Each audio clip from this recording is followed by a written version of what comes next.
2000 সালের একটা ঘটনা, যার সত্যতা সম্পূর্ণরূপে লৌকিক আর ওই অলৌকিকের মাঝামাঝি ঝুলে রয়েছে।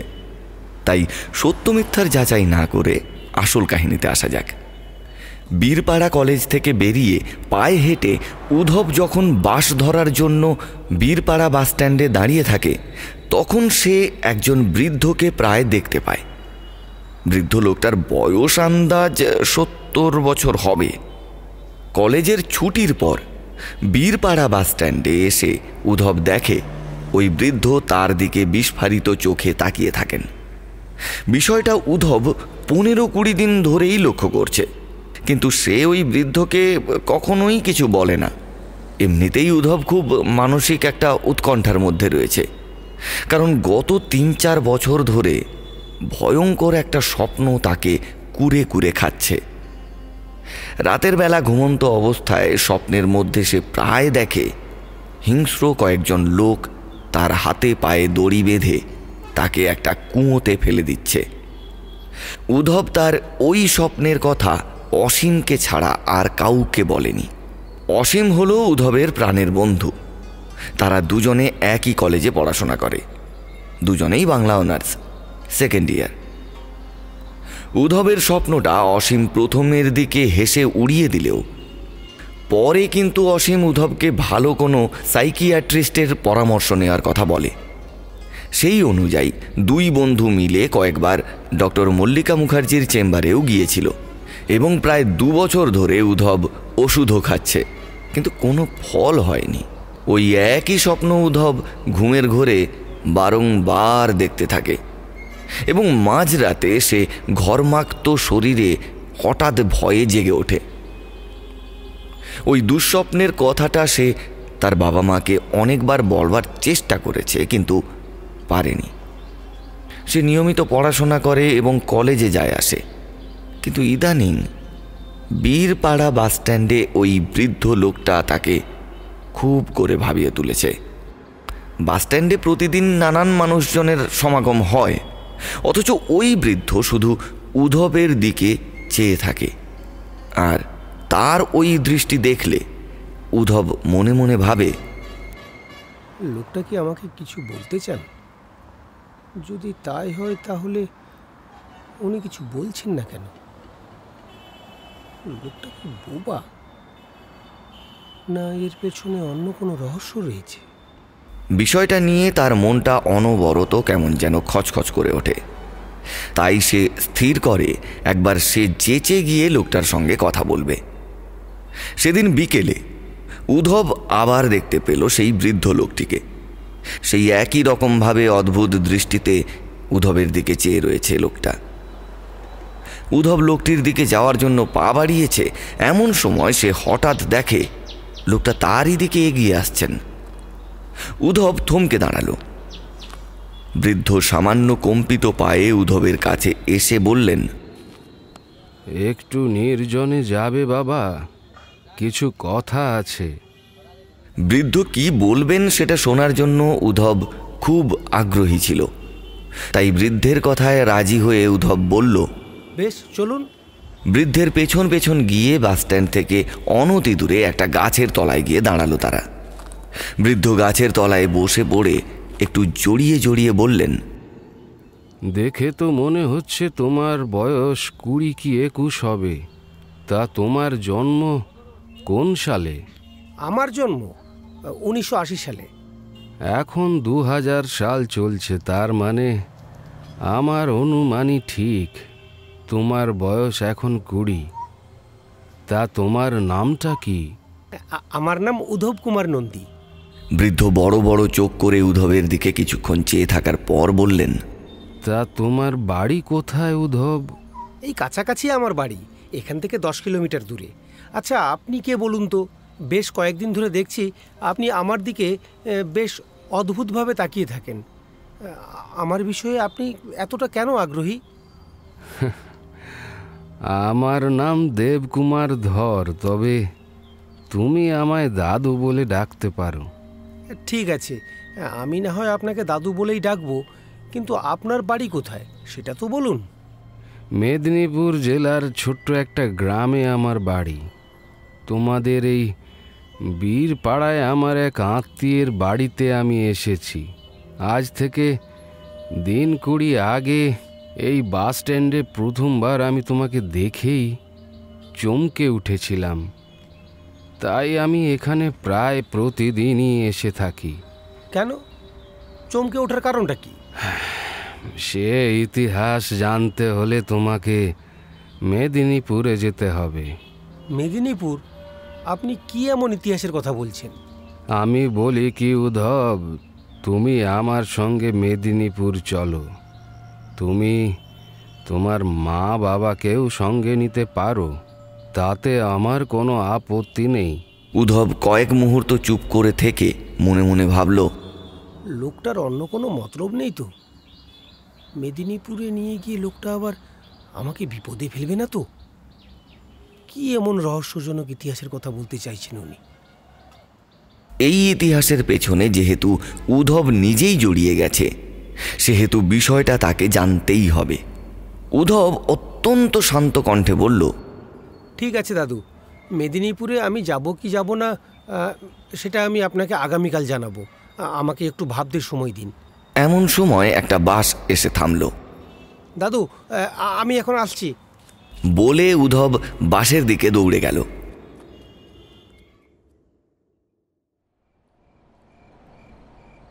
সন্ধ্যের সময় অসীমকে ডেকে বৃদ্ধের বলা সমস্ত কথা সে বলল। উদ্ধবের মুখে সব কিছু শুনে অসীম খুব আশ্চর্য হয় এবং বিষয়টাতে সে বেশ কৌতূহলী হয়ে ওঠে। তারপর দুজনেই স্থির করে যে উদ্ধবের সঙ্গে অসীমও যাবে। এমনকি এ বিষয়ে তারা তাদের বাড়িতে কাউকে কিচ্ছু বলবে না, শুধু তাদের মা বাবাকে এটা বলবে যে মেদিনীপুরে তার এক বন্ধুর বাড়ি যাবে তারা। এইভাবে সব কিছু পাকা করে উদ্ধব ঘরে ফিরল।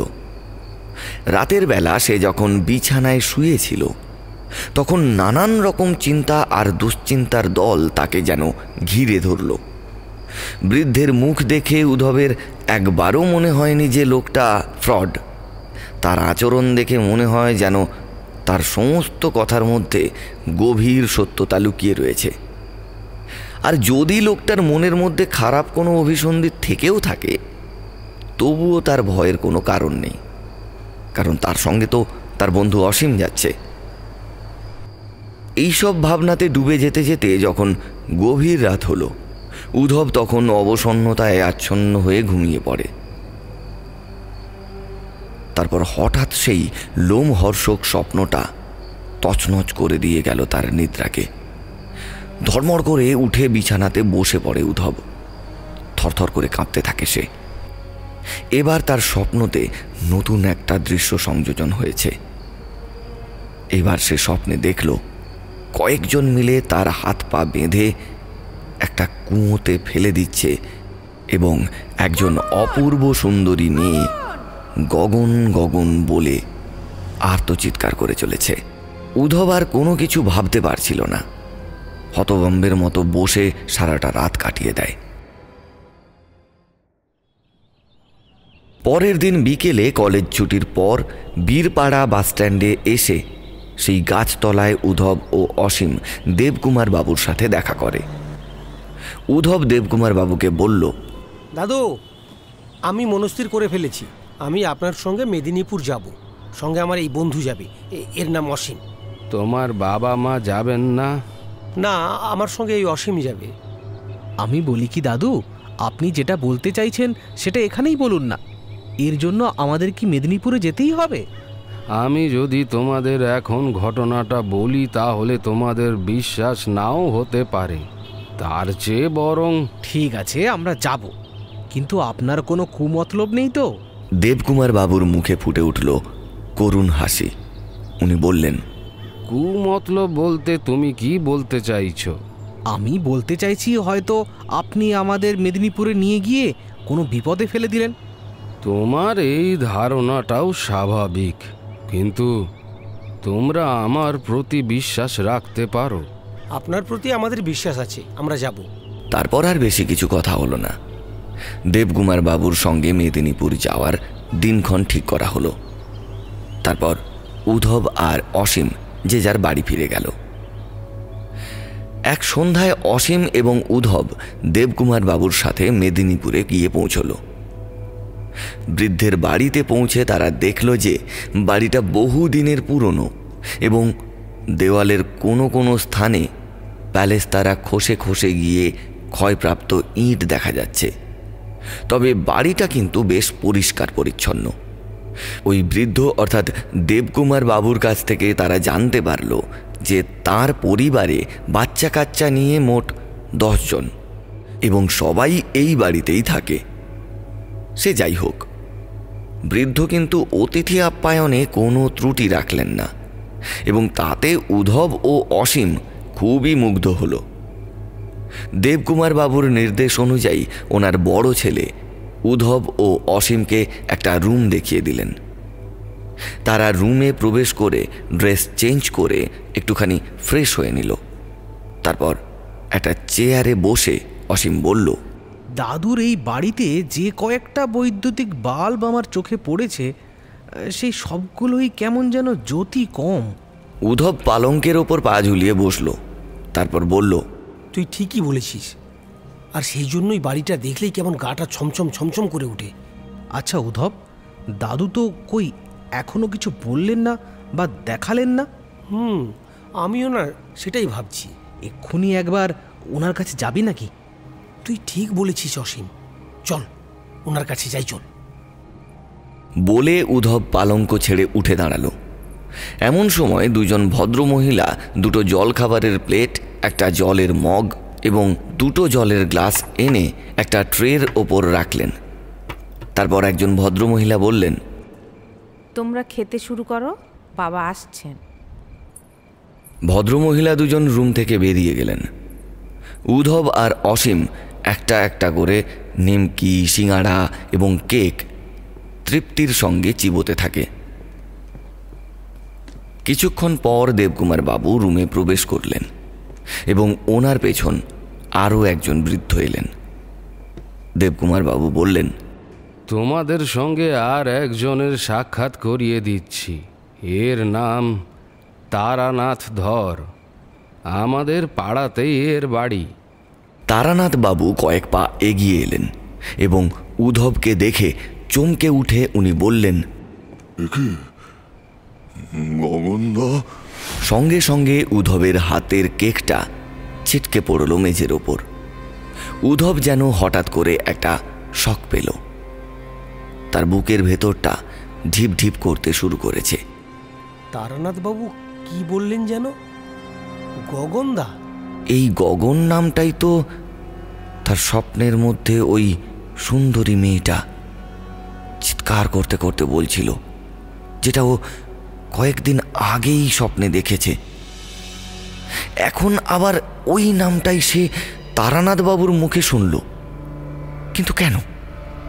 তারানাথ বাবু উদ্ধবের স্বপ্নের কথা জানলেন কি করে? তবে কি তার স্বপ্নের সঙ্গে তারানাথ বাবু বা দেবকুমার বাবুর কোনো যোগসূত্র রয়েছে?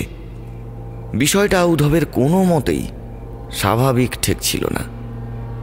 অসীম একটু অবাক হয়ে তারানাথ বাবুর দিকে তাকিয়ে বলল, আপনি কাকে গগনদা বলছেন?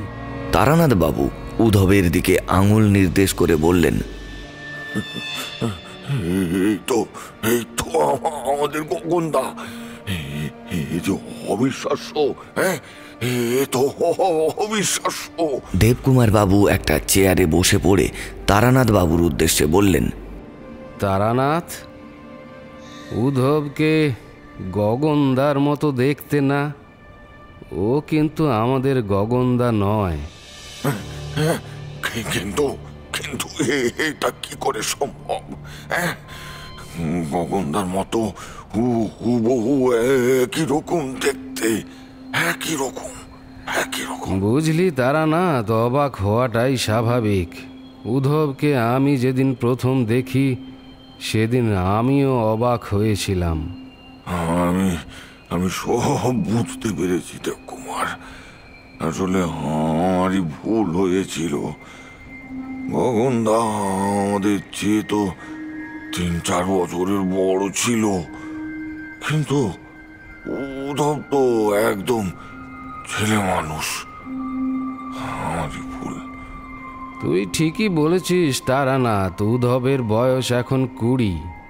ওর জন্ম 1980 সালে। তার মানে কি এটা পুনর্জন্ম? উদ্ধবের স্বপ্নের কথা অসীম জানত, তাই বিস্ময়পূর্ণ চোখে উদ্ধবের দিকে তাকায় সে দেখল উদ্ধব ফ্যাকাশে মুখে মেঝের দিকে তাকিয়ে আছে। সে উদ্ধবকে কিছু না বলে দেবকুমার বাবুকে জিজ্ঞেস করল, দাদু, রহস্যটা কি বলবেন? বলছি। এই বলে উনি উদ্ধবের দিকে তাকিয়ে রইলেন কিছুক্ষণ। তারপর উনি বললেন, আচ্ছা উদ্ধব, তোমার কোনো দিন কিছু মনে পড়ে না যেটা খুব আশ্চর্যজনক বলে মনে হয়? উদ্ধব ধীরে ধীরে মুখ তুলল। সে তার স্বপ্নের বিষয়টা চেপে গিয়ে বলল, কই না তো। এখন আমি তোমাদের একটা লোমহর্ষক কাহিনী শোনাব। তোমরা আধুনিক যুগের শিক্ষিত ছেলে, বিষয়টাকে হেসে উড়িয়ে দেবে না কিন্তু। আপনারা শুনছেন জ্যাম হাব স্টুডিও নিবেদিত শনিবারের গপ্প। এই সেগমেন্টে অভিজিৎ দাসের লেখা লোভের সোপান। গল্পের নির্দেশনা ও সূত্রধার আমি ইন্দ্র। নাট্যরূপ চরিত্রবিন্যাস Arfan Ali Khan. Audio mix master poster design Krishnendu Patra. Audio edit ও আবহ সঙ্গীত অশ্রুকুমার ভট্টাচার্য। অন্যান্য চরিত্রে আরফান আলী খান, কৃষ্ণেন্দু পাত্র, অক্ষয় কুমার সেন, অর্পিতা হাজরা, শর্মিষ্ঠা পাত্র ও আমি ইন্দ্র। তাহলে চলুন ফিরে যাই আবার শনিবারের গল্পে। উদ্ধব আর অসীম হাত মুখ ধুয়ে পালঙ্কের উপর উঠে বসল। তারানাথ বাবু দাঁড়িয়ে না থেকে একটা চেয়ার টেনে বসে পড়লেন।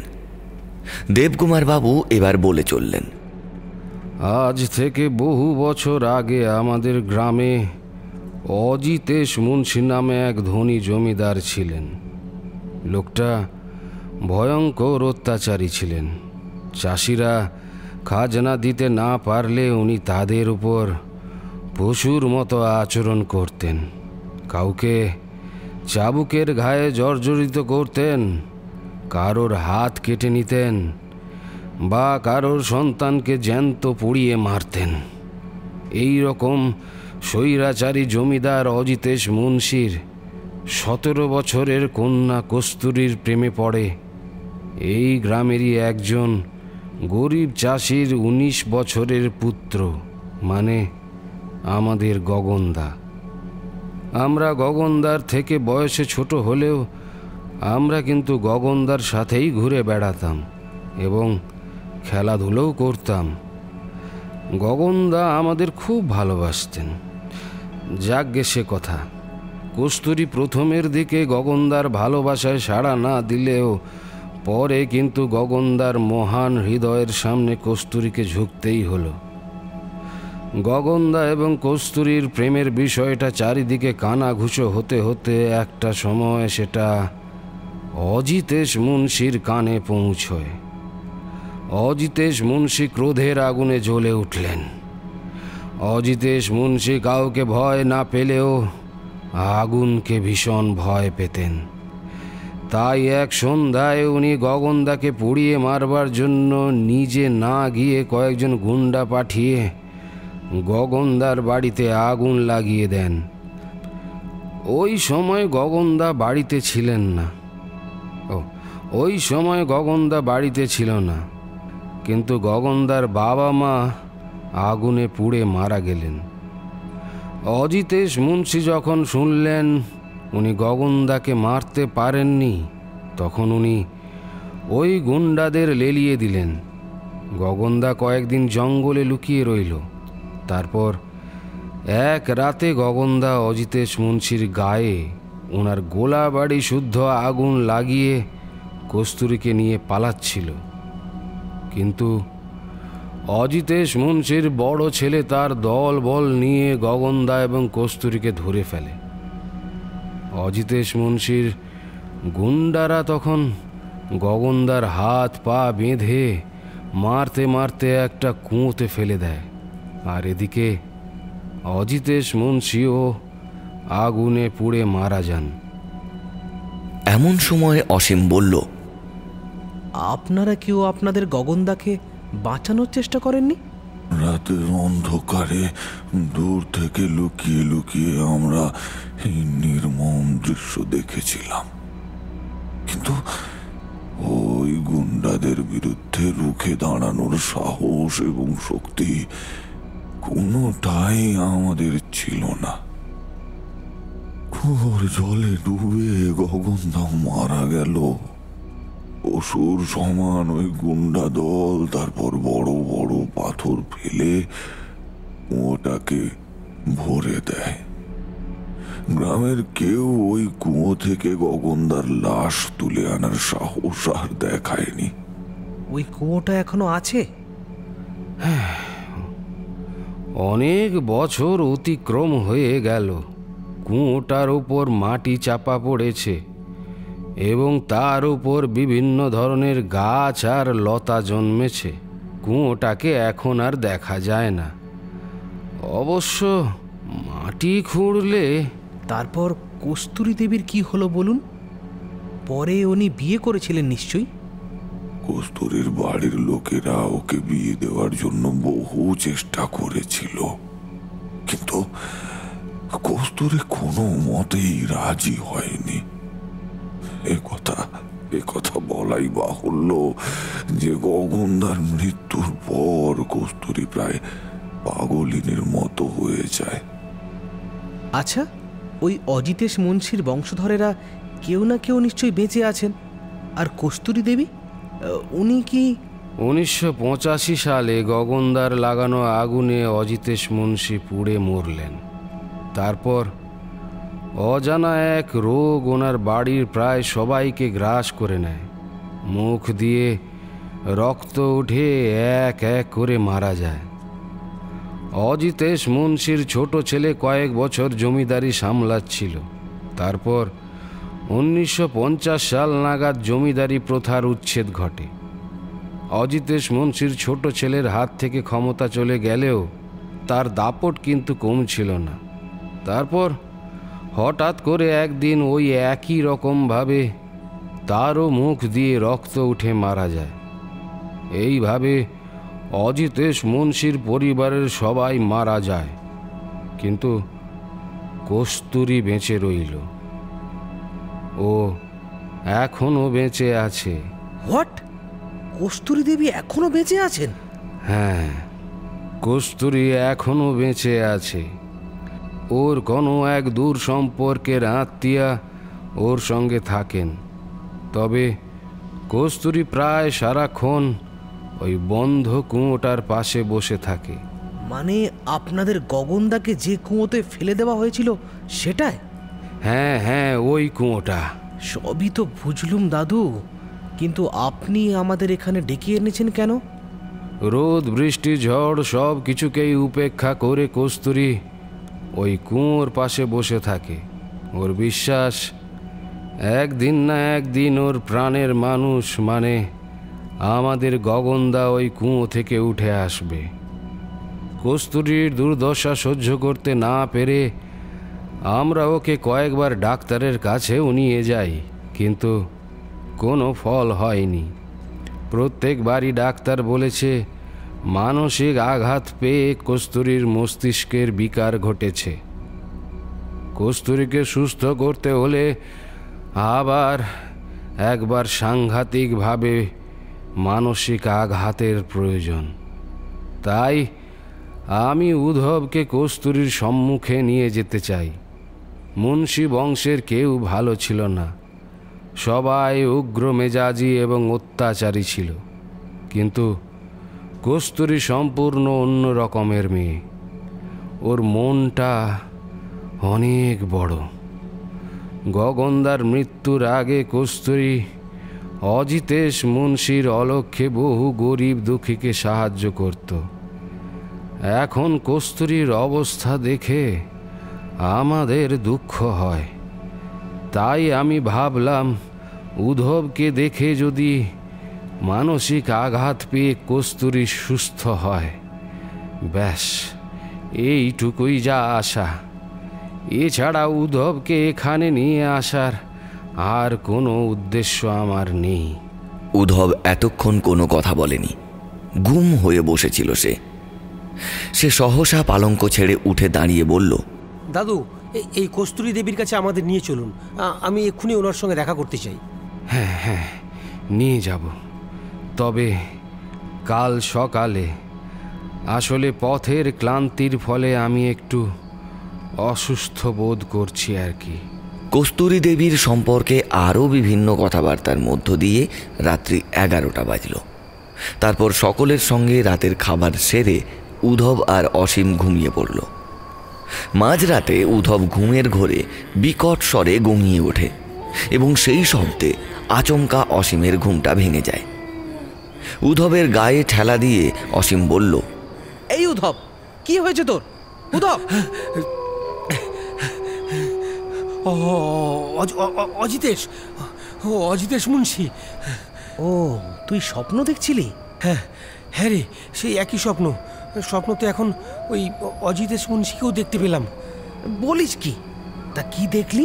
হ্যাঁ রে, ওই আমি দেখলাম যে ওই অজিতেশ মুন্সির গায়ে আমি আগুন লাগিয়ে দিচ্ছি, আর অজিতেশ মুন্সি তীব্র আর্তনাদ করতে করতে সেই আগুন নেভানোর আপ্রাণ চেষ্টা করছে। আচ্ছা অসীম, আমার সাথে এসব কি ঘটে চলেছে বলতো? সেইটাই তো ভাবছি।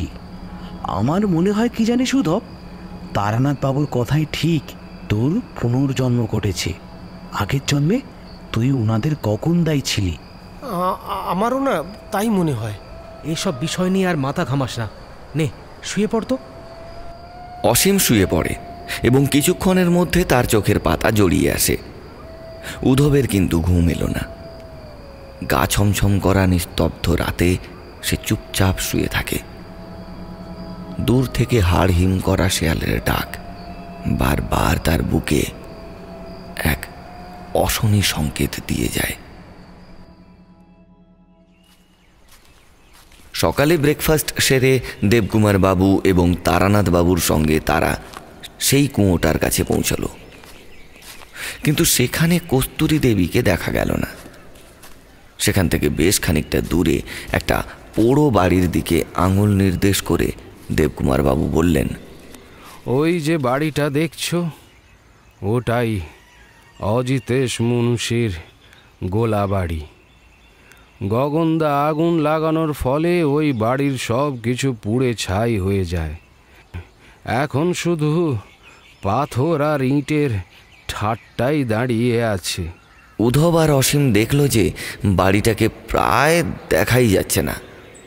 বড় বড় গাছ এবং অসংখ্য লতার দল বাড়িটাকে একেবারে ঢেকে রেখেছে। এখানে তো কস্তুরীকে খুঁজে পেলাম না। আমরা বরং ওর বাড়ির দিকেই যাই। মানে সেই জমিদার বাড়ি? হ্যাঁ হ্যাঁ হ্যাঁ, সেই জমিদার বাড়ি। চলো চলো চলো, ওখানেই যাই।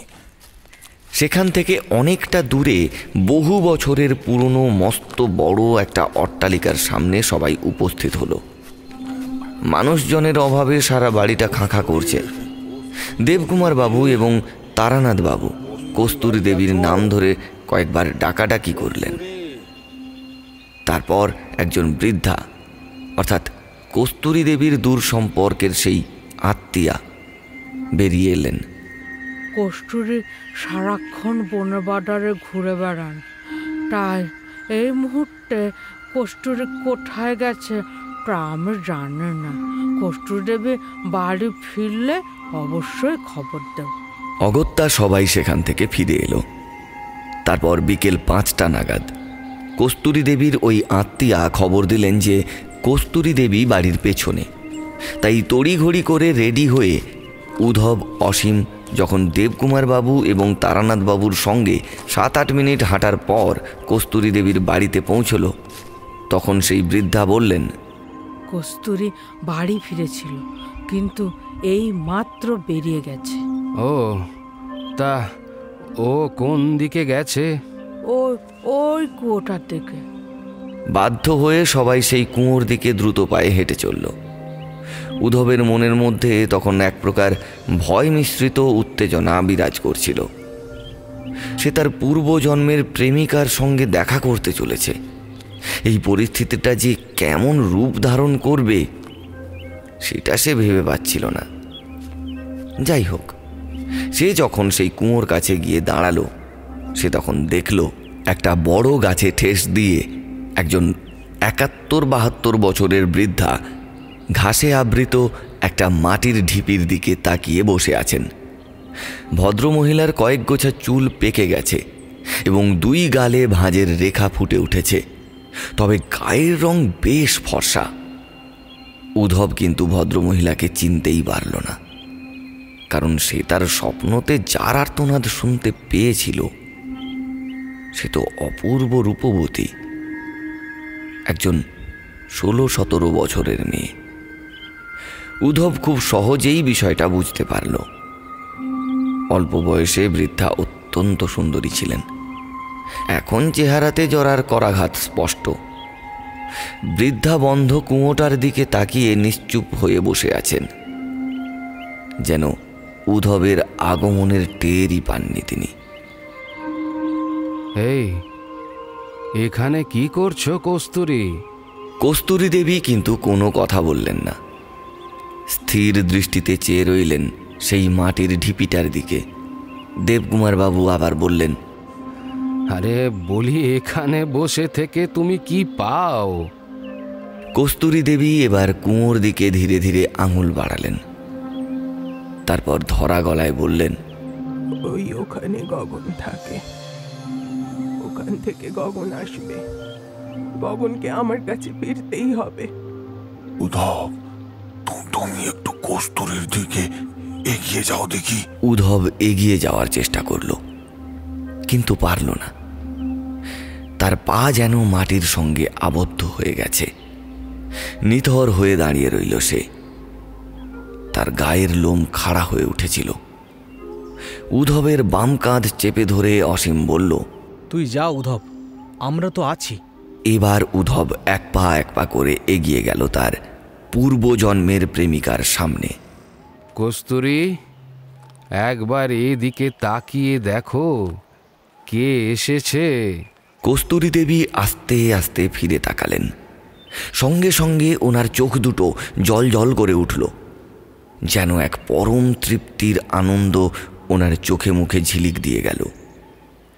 সহসা উনি উঠে দাঁড়ালেন এবং যন্ত্রচালিতের মতো অত্যন্ত দ্রুত উদ্ধবের দিকে এগিয়ে আসতে আসতে বললেন, গগন, আমার গগন ফিরে এসেছে। তোমরা সবাই দেখো, আমার গগন এসেছে। তারপর কস্তুরী দেবী উদ্ধবের পায়ের কাছে বসে উদ্ধবের 2 হাত চেপে ধরে উচ্চস্বরে কেঁদে উঠলেন। ঘটনার আকস্মিকতায় হতভম্বের মতো দাঁড়িয়ে রইল উদ্ধব। কস্তুরী দেবীর মুখের দিকে চেয়ে থাকে সে। তার চোখের সামনে ভেসে ওঠে তার সেই স্বপ্নে দেখা সুন্দরী মেয়েটার মুখ। উদ্ধব আস্তে আস্তে হাঁটু গেড়ে বসে পড়ে। কস্তুরী দেবী আরো জোরে কেঁদে উঠে বলেন, এতদিন কোথায় ছিলে গগন? উদ্ধব একটাও কথা বলতে পারল না। নিশ্চুপ হয়ে কস্তুরী দেবীর দিকে তাকিয়ে থাকে সে। সেখানে উপস্থিত সবাই বিস্ময়পূর্ণ চোখে দাঁড়িয়ে দাঁড়িয়ে দেখছিল এই করুণ দৃশ্যটা। কয়েক মুহূর্ত পর কস্তুরী দেবী উঠে দাঁড়িয়ে বললেন, আমার সঙ্গে এসো গগন। তারপর কস্তুরী দেবী উদ্ধবের হাত ধরে টানতে টানতে এগিয়ে চললেন সেই পোড়া গোলা বাড়িটার দিকে। অসীম উদ্ধবের পেছন পেছন সেদিকেই পা বাড়ালো। অগত্যা দেবকুমার বাবু ও তারানাথ বাবুও কস্তুরীকে অনুসরণ করলেন। প্রায় সন্ধে হয়ে এসেছিল। অজিতেশ মুন্সির গোলা বাড়িটা ভীষণ রহস্যজনক দেখাচ্ছিল সেই আলো আঁধারির মধ্যে। বাড়ির ছাদের বেশ কিছুটা অংশ ভেঙে পড়েছে। বাড়িটাতে 3-4টে ধ্বংসপ্রাপ্ত রুম রয়েছে।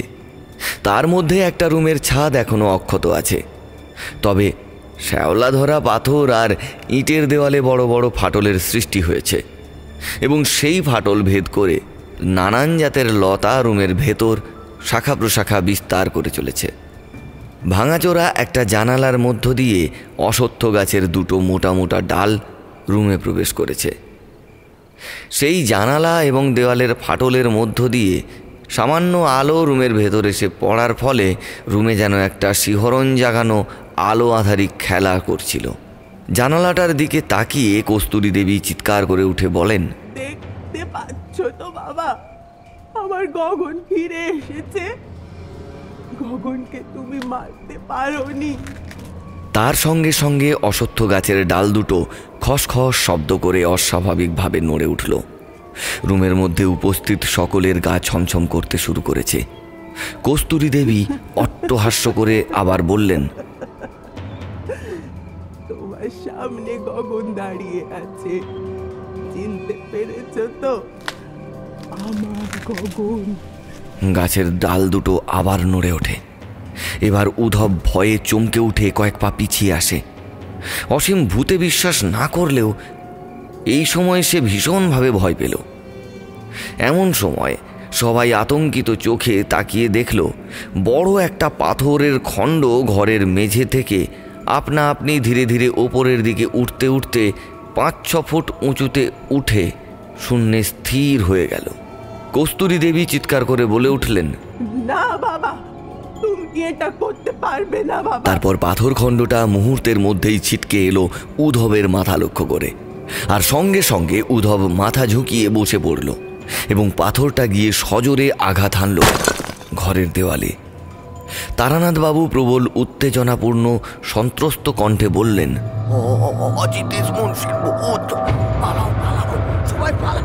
উনি কস্তুরী দেবীর হাত ধরে টানতে টানতে বাইরের দিকে দৌড়লেন। দেবকুমার বাবু ও রুদ্ধশ্বাসে বেরিয়ে এলেন ঘর থেকে।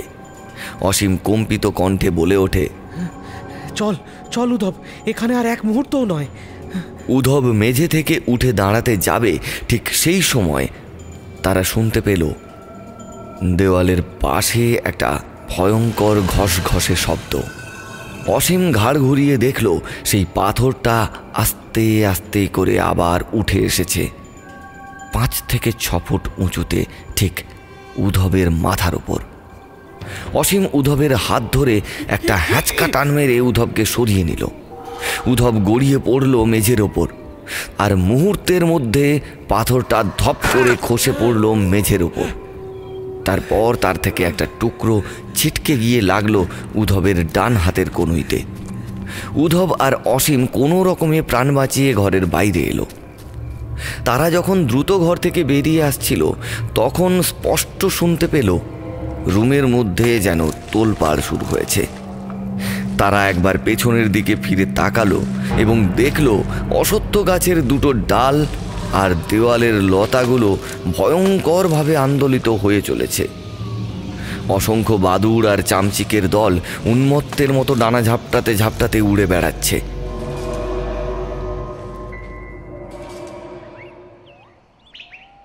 পরের দিন ভোরে, তখনও অন্ধকার কাটেনি। উদ্ধব আর অসীম যখন বাড়ি ফেরার জন্য রেডি হচ্ছিল তখন দেবকুমার বাবু রুমে প্রবেশ করে বললেন, গতকালের ঘটনাটা যে ওইভাবে অস্বাভাবিক আকার ধারণ করবে সেটা আমরা কল্পনাও করতে পারিনি। তোমরা কিছু মনে করনি তো? না না দাদু, মনে করার কিছু নেই, বরং আমরা তো একটা নতুন অভিজ্ঞতা লাভ করলাম। হ্যাঁ দাদু, সম্পূর্ণ নতুন অভিজ্ঞতা। প্রত্যেকের মনের মধ্যে ভয়ভ্রান্তি থাকে, আমারও আছে, কিন্তু যেটাতে আমি কোনো দিন বিশ্বাস করতাম না তাকে আমি আজ বিশ্বাস করতে বাধ্য হচ্ছি। তুমি কি অজিতেশ মুন্সির ভূতের কথা বলছো? হ্যাঁ দাদু, আপনি ঠিকই ধরেছেন। উদ্ধব, তোমার হাতে কি এখনো ব্যথা আছে? হ্যাঁ দাদু, ওই একটু ব্যথা আছে, বাড়ি ফিরে ডাক্তার দেখিয়ে নেব। আর দাদু, আপনার কাছে আমি একটা সত্যি কথা বলি, কস্তুরী দেবীকে আমি অনেকবার স্বপ্নে দেখেছি। বলছো কি তুমি? হ্যাঁ দাদু, আমি একটুও মিথ্যা বলছি না। সম্ভবত আমি আপনাদের গগনদা ছিলাম। তবে সেদিন যে তুমি বললে তোমার আশ্চর্যজনক কিছুই মনে পড়ে না, সেটা আমি ইচ্ছে করেই মিথ্যে বলছিলাম। এত বছর পরেও যে উদ্ধবের প্রতি অজিতেশ মুন্সির রাগ একটুও কমেনি তার প্রমাণ পেলাম। ঠিক আছে দাদু, আমরা এখন আসি। কস্তুরী দেবীর খেয়াল রাখবেন আপনি। কস্তুরী সম্ভবত এবার সুস্থ হয়ে উঠবে। এখন একবার যাবে নাকি ওর সঙ্গে দেখা করতে? না না দাদু, এখন আর যাব না, আমাদের ট্রেনের সময় হয়ে এসেছে। ঠিক আছে, এসো তাহলে, তোমাদের যাত্রা শুভ হোক। দেবকুমার বাবুকে প্রণাম করে বাড়ি থেকে বেরিয়ে উদ্ধব আর অসীম ভোরের আবছা আলোতে রেল স্টেশনের দিকে হেঁটে চলল।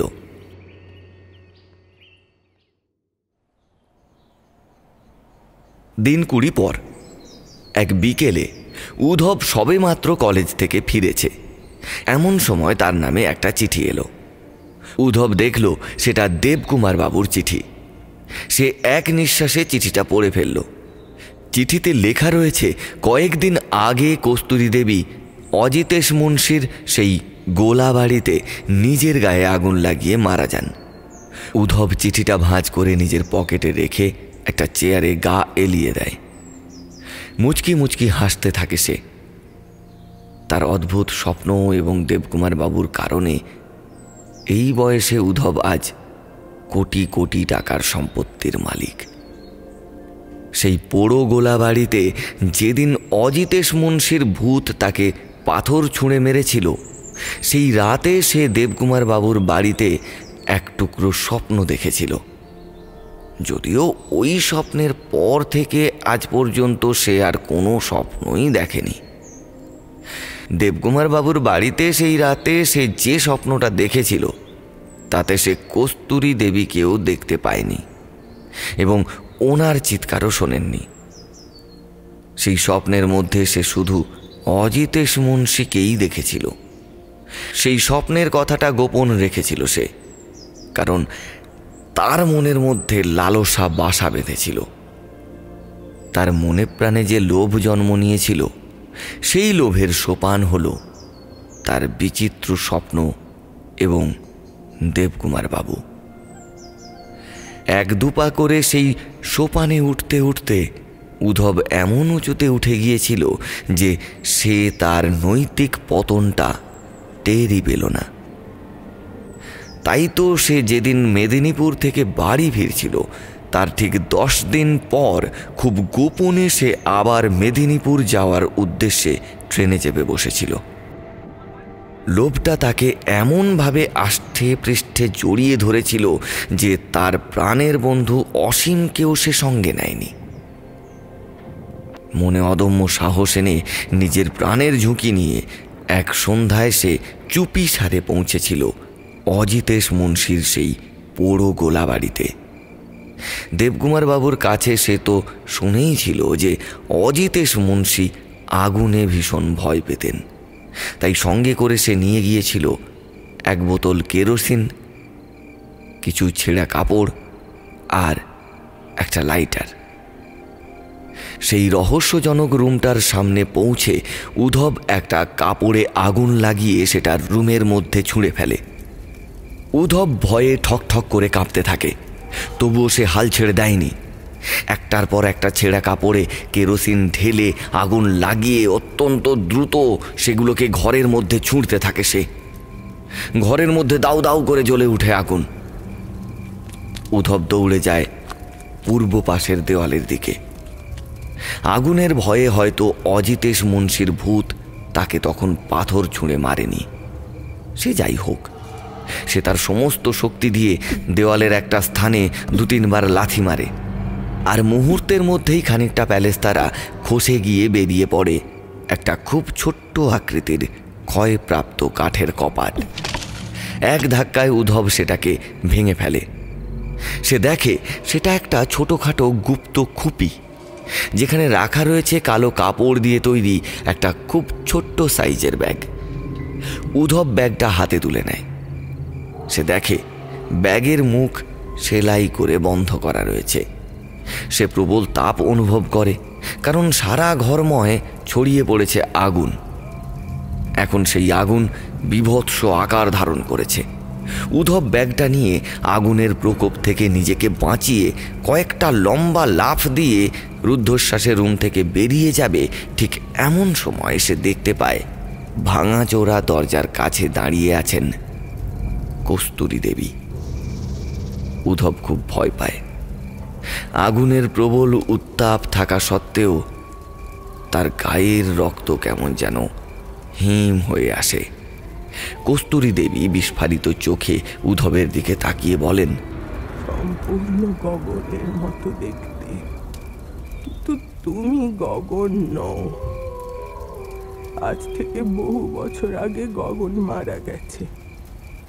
দেবকুমারের কাছে শুনেছি বটে তোমার নাম উদ্ধব। তা তুমি আমার বাবার ওই হিরেগুলো নিয়ে পালাচ্ছ কেন?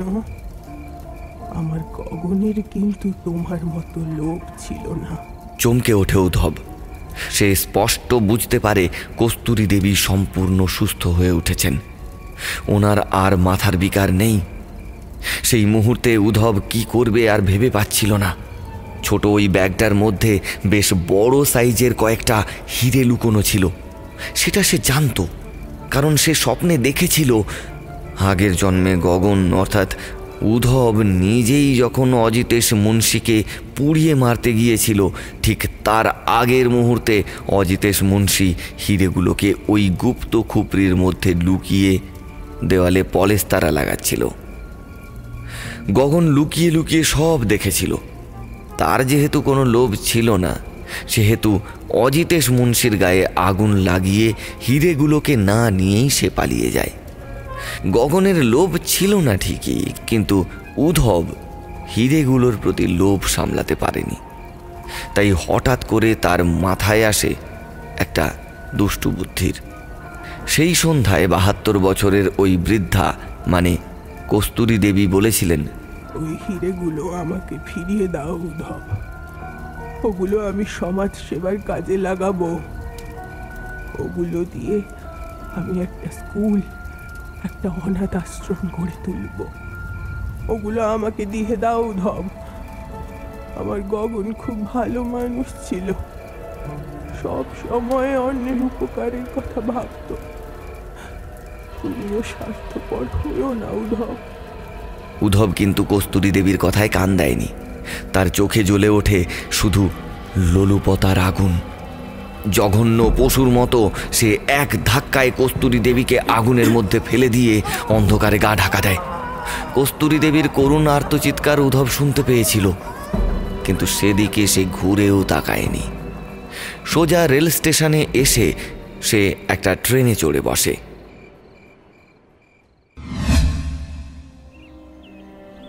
চিঠিটা হাতে নিয়ে চেয়ারে গা এলিয়ে আপন মনে হেসেই চলল উদ্ধব। সে মনে মনে ভাবতে থাকে সে একজন জঘন্য ক্রিমিনালের মতো কাজ করে ফেলেছে, কিন্তু তার এই দুষ্কর্মের কথা কাকপক্ষীতেও টের পায়নি। তাই তার কোনো ভয় নেই। সে এখন বিশাল সম্পত্তির মালিক। পড়াশোনা আর করে কি হবে? সে স্থির করে যে পরের দিন থেকে সে আর কলেজেই যাবে না। আমোদ প্রমোদের দুনিয়ায় গা ভাসিয়ে দেবে। সে যতদিন বাঁচবে জীবনটাকে উপভোগ করেই বাঁচবে। এটাই তো আসল জীবন। সেই সন্ধ্যায় অজিতেশ মুন্সির ভূতকে উপেক্ষা করে কিভাবে যে তার মনের মধ্যে এক অদম্য সাহস জন্ম নিয়েছিল, সেটাই সে ভেবে পাচ্ছিল না।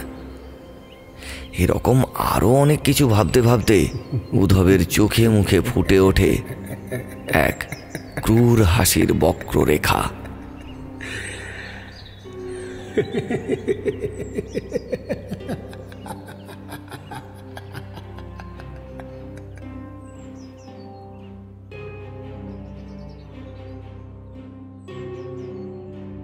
এতক্ষণ শুনলেন অভিজিৎ দাশের লেখা লোভের সোপান। গল্পকার অভিজিৎ দাশের কাছে আমরা চিরকৃতজ্ঞ আমাদের পাশে থাকার জন্য।